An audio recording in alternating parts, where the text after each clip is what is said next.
चलिए, आज हम लोग का क्लास है ह्यूमन फिजियोलॉजी का।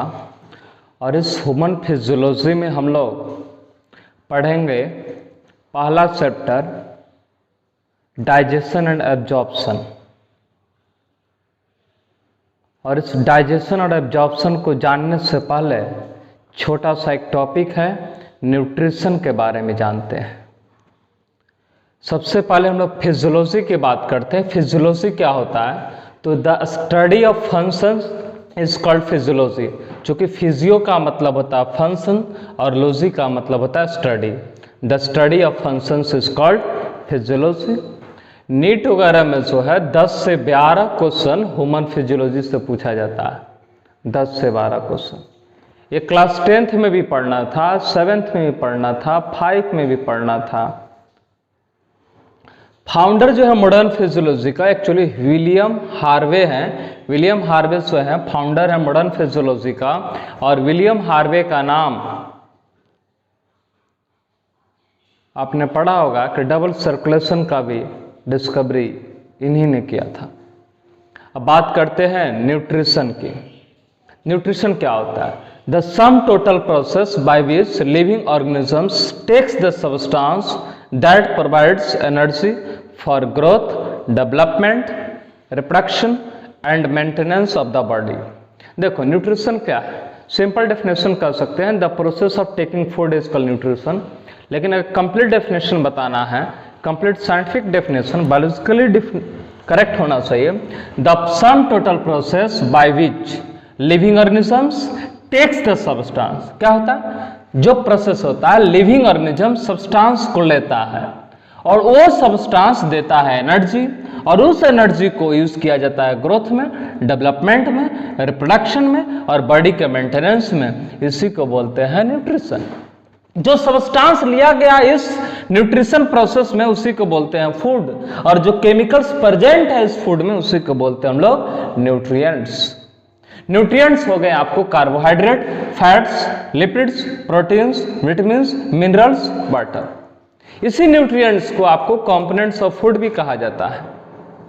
अब जो कार्बोहाइड्रेट, फैट्स और लिपिड्स जो है एनर्जी गिविंग न्यूट्रिएंट्स है, और प्रोटीन्स जो है बॉडी बिल्डिंग न्यूट्रिएंट्स है, और विटामिन्स और मिनरल्स जो है प्रोटेक्टिव न्यूट्रिएंट्स है। ये डिजीज से प्रोटेक्ट करते हैं, ये किसी तरह का एनर्जी नहीं देते हैं।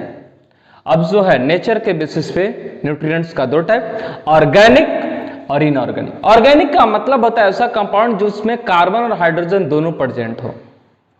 कार्बोहाइड्रेट्स, प्रोटीन, फैट्स या lipids and vitamins are organic nutrients, and inorganic are water and minerals. अब उसी तरह साइज के बेसिस पे न्यूट्रिएंट्स का दो टाइप्स, मैक्रोन्यूट्रिएंट्स और माइक्रोन्यूट्रिएंट्स। मैक्रोन्यूट्रिएंट्स हो गया कार्बोहाइड्रेट, प्रोटीन्स, फैट्स या लिपिड्स, और माइक्रोन्यूट्रिएंट्स हो गया विटामिन्स, वाटर और मिनरल्स। मैक्रोन्यूट्रिएंट्स काफी कॉम्प्लेक्स कंपाउंड होते हैं। अब इसको डाइजेशन प्रोसेस की आवश्यकता पड़ती है, मतलब कॉम्प्लेक्स फूड को तोड़कर सिंपलेस्ट फॉर्म में कन्वर्ट करना पड़ेगा। लेकिन माइक्रोन्यूट्रिएंट्स को किसी तरह का डाइजेशन करने की जरूरत नहीं है, इसको ब्रेकिंग करने की जरूरत नहीं है, इसको एंजाइम से तोड़ने की जरूरत नहीं है, क्योंकि डायरेक्टली ब्लड में एब्जॉर्ब हो जाते हैं। एक एनर्जी नहीं देंगे लेकिन एनर्जी देने में हेल्प कर देंगे। They do not gives energy but they help in yielding energy. अब बात करते हैं ह्यूमन डाइजेस्टिव सिस्टम का। ह्यूमन डाइजेस्टिव सिस्टम में दो पार्ट है, एलिमेंट्री कनाल या इसी को बोलते हैं गैस्ट्रोइंटेस्टाइनल ट्रैक्ट या जीआईटी बोलते हैं, और नेक्स्ट है डाइजेस्टिव ग्लैंड। अब आइए ह्यूमन डाइजेस्टिव सिस्टम का डायग्राम को देखते हैं। अब इसको बढ़िया से देखेंगे और समझेंगे। देखो, ये जो ऊपर का पार्ट है ये सब बक्कल कैविटी का पार्ट हो गया। ये आपका माउथ हो गया, ये आपका माउथ हो गया, और ये आपका नोज हो गया, और ये आपका टंग हो गया। ये सलेवरी ग्लैंड है, तो पैरोटिड ग्लैंड, यही parotid gland mumps virus affect करता है। जब ये इफेक्ट होता है मम्प्स वायरस इसी ग्लैंड को इफेक्ट करता है, मम्प्स डिजीज। उसके बाद सबलिंगुअल ग्लैंड, और उसके बाद सब मैंडिबुलर ग्लैंड। ये अलग अलग डक्ट है। इस डक्ट का नाम हम लोग जब सलेवरी ग्लैंड पढ़ेंगे तो डिटेल जानेंगे। जो कॉमन पैसेज है फूड और एयर को, इसी को बोलते हैं फेरिंग्स, क्योंकि यहां से आपका विंड पाइप मतलब ट्रैकिया आ जाता है, लैरिंग्स आ जाता है और इधर लंग्स आ जाता है। ये हो गया आपका pharynx, the common passage for food and air is called pharynx, जहां से हवा भी आएगा और खाना भी आएगा। अब ये हो गया फूड पाइप, या इसी को बोलते हैं इसोफेगस। तो आगे जब बोन वगैरह पढ़ेंगे तो वर्टिब्री में ये होता है सर्वाइकल वर्टिब्री, फिर उसके बाद थोरेसिक वर्टिब्री। तो सर्वाइकल वर्टिब्री के पास जो एरिया है इसको सर्वाइकल पार्ट, थोरेसिक पार्ट, और जो एब्डोमिनल कैविटी के अंदर है इसको बोलते हैं एब्डोमिनल पार्ट। तो इसोफेगस का 3 part, cervical part, thoracic part, abdominal part. ये आपका डायफ्राम होगा, डायफ्राम करने से हो गया आपका एब्डोमिनल पार्ट। अब बात करते हैं स्टोमक की। तो देखिए सलेवरी ग्लैंड के अंदर जो भी फूड आएगा, सलेवरी ग्लैंड 3 पेयर का होता है, parotid gland, sublingual gland, submandibular gland. Salivary gland जो है रिलीज करता है सलाइवा। अब जो है 30% कार्बोहाइड्रेट का डाइजेशन आपका माउथ में हो जाएगा। इससे ज्यादा क्वेश्चन सलेवरी ग्लैंड से कुछ नहीं पूछेगा। 3 pair salivary gland, largest gland जो हो गया आपका पैरोटिड ग्लैंड हो गया, largest salivary gland parotid gland. अब 30% कार्बोहाइड्रेट का डाइजेशन यहाँ पे हो जाता है। इसका सलाइवा का पीएच होता है 6.8 और इसके अंदर एंजाइम रहता है आपको सलेवरी एमाइलेज और टाइलिन इसी को बोलते हैं। और लाइसोजाइम एंटीमाइक्रोबियल होते हैं जो कि माइक्रोब्स वगैरह का किल करता है, बैक्टीरिया वगैरह किल कर देते हैं। वाटर वगैरह रहते हैं, इलेक्ट्रोलाइट्स रहता है, sodium chloride ion, bicarbonate ions वो सब रहते हैं। अब जैसे जैसे फूड आएगा तो इस इसोफेगस में फूड पाइप में जो मसल होगा एलिमेंट्री कैनाल का, इसके अंदर कंट्रैक्शन और रिलैक्सेशन होगा, उसी को बोलते हैं हम लोग peristalsis movement. The contraction and relaxation of wall of alimentary canal for movement of food is called peristalsis movement. Peristalsis movement बढ़ता किसकी वजह से है? तो पेरिस्टाल्सिस मूवमेंट बढ़ता है आपके रॉ फूड खाने से, डाइटरी फाइबर्स खाने से, रफेज खाने से, मतलब सलाद खाने से।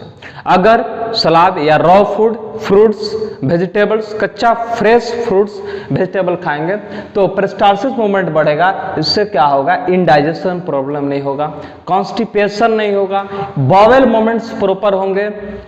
क्लियर है? किसी तरह का एनर्जी नहीं देता है रफेज। रफेज का काम है सिर्फ और सिर्फ बाउल मूवमेंट्स को मूवमेंट कराना, इनडाइजेशन से रोकना, कॉन्स्टिपेशन से रोकना।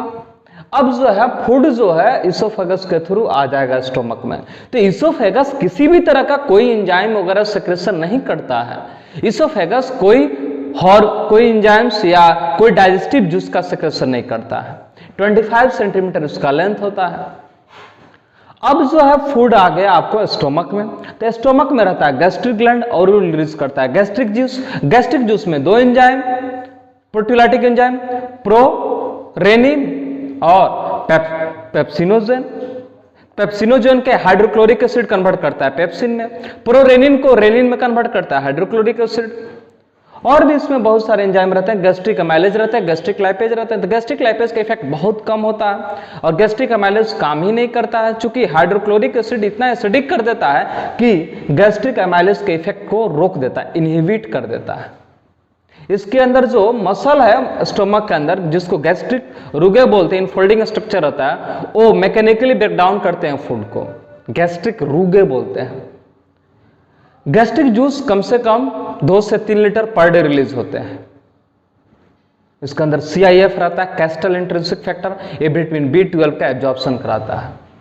अब उसके बाद से अब स्टोमक डिटेल पढ़ेंगे तो स्टोमक के अंदर जो है कार्डिक पार्ट हो गया, इसको कार्डिक नोस बोलते हैं हम, ये फंडिक पार्ट हो गया, ये बॉडी हो गया, ये पाइलोरिक पार्ट हो गया।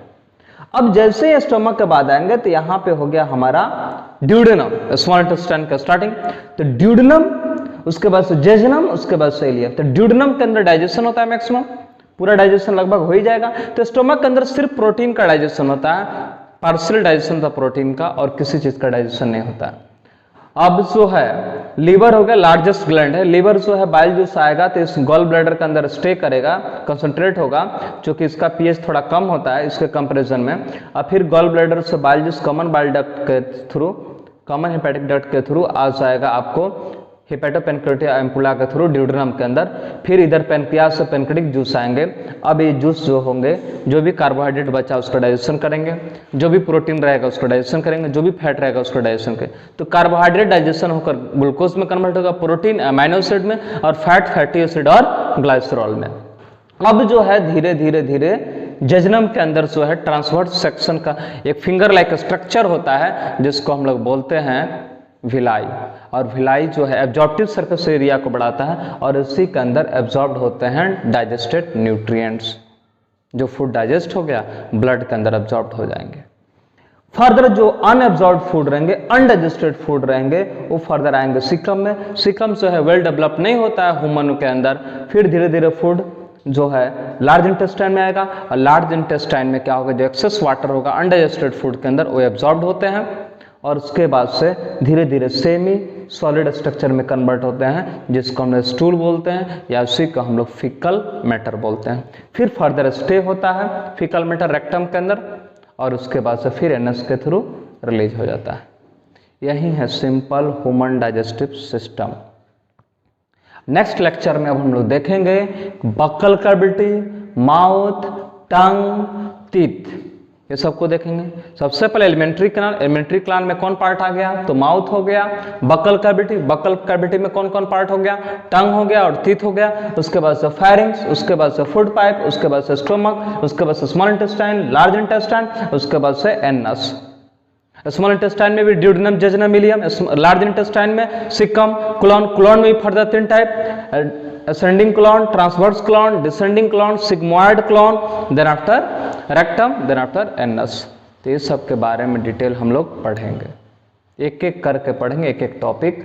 फिर उसके बाद डाइजेस्टिव ग्लैंड पढ़ेंगे जिसमें सेलेब्री ग्लैंड आता है, लीवर आता है, गैस्ट्रिक ग्लैंड आता है, पेनक्रियाज आता है, इंटेस्टाइनल ग्लैंड आता है। ये सब का सिक्रेशन, ये सब का डाइजेस्टिव जूस और इस सब का एंजाइम्स पढ़ेंगे।